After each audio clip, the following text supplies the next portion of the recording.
space station, it is difficult because we built it. It's like building an airplane while it's flying, but it's modular.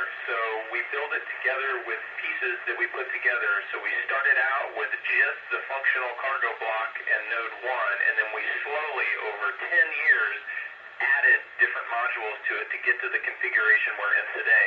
It took a long time, 10 years, 100 launches, and 100 spacewalks to make it happen. Over.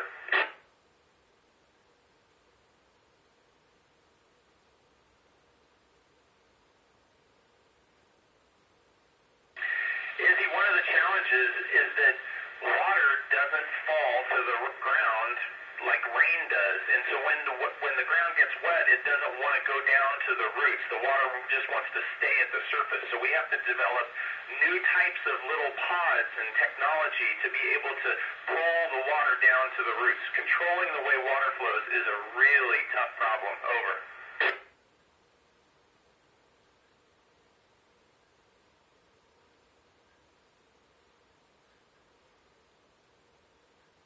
Emily, thankfully, no, digestion doesn't change, but my insides, my organs inside do move. My body is about 2 inches taller, and because of that, all of my organs in my abdomen actually sit much higher in my torso now than they do when I'm on the ground. Over.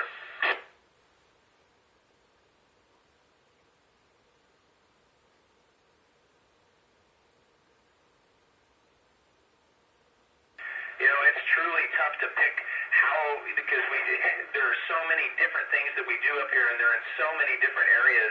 You know, for instance, yesterday I spent, over the last couple days actually, I've spent about 8 hours working with a team on the ground, and we were studying how water flows on orbit because we don't have any gravity, and capillary forces make water go in so many strange directions. It's almost like the water's alive. And the scientists wanted to use this to figure out how to better design a system to help clean the carbon dioxide out of our air. It was really fascinating. Over.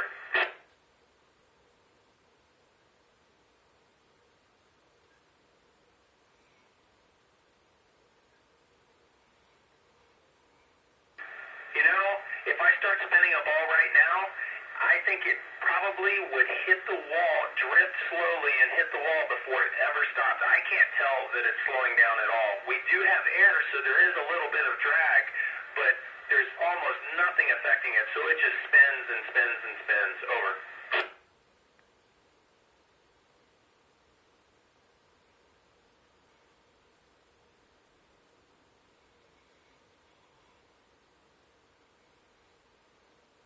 You know, in the future, absolutely. I think it will be possible for someone to spend their entire life in space. You know, that's a little ways down the road. And one of the reasons we're up here on the space station is to study the effects on the body. And we're doing longer and longer missions to try to figure that out. Because we really, right now, don't know the answer to would their life expectancy change. Over.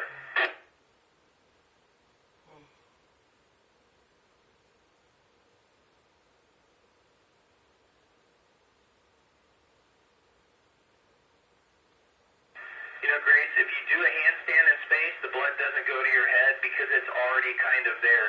Our hearts on the ground push really hard to keep the blood in our head to fight against gravity. Gravity wants to pull all the blood to our feet, so our hearts are constantly fighting it. In space, it doesn't have to fight that force, and so it naturally pushes lots of blood into my head. So it almost feels like I'm standing on my head all the time on orbit. Over.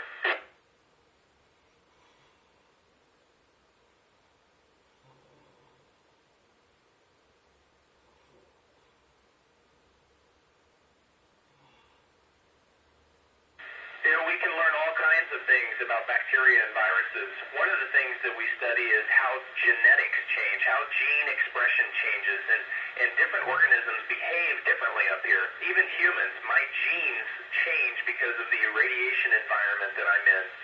And so we can figure out what makes viruses or bacteria grow better or be more virulent or could slow them down. And by learning that up here, we can apply that to vaccines and drugs on the ground. Over.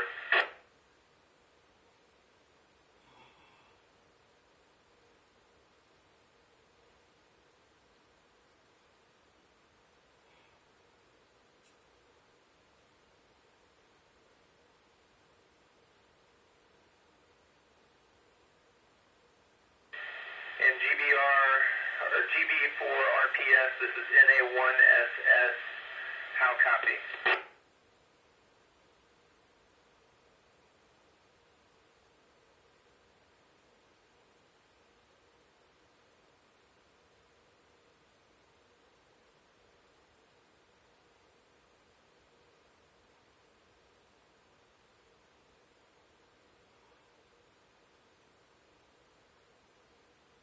UV4RPS, this is NA1SS. Thank you for the contact. I'm sad that we didn't get through all the questions. I hope everyone has a great day. Enjoyed speaking with you.